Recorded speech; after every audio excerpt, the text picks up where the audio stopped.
This tutorial shows how to create Microsoft Access database in C#. Search Microsoft Access from Start menu.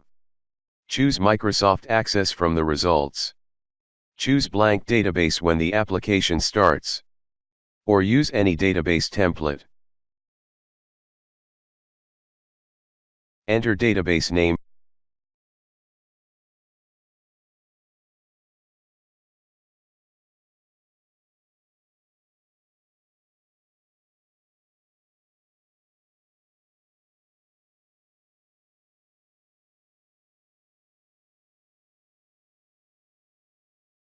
Choose default location or change it.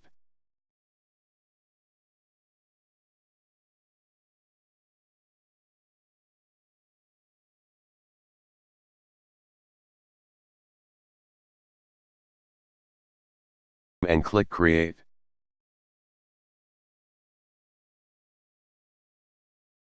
The database is saved in Documents folder by default.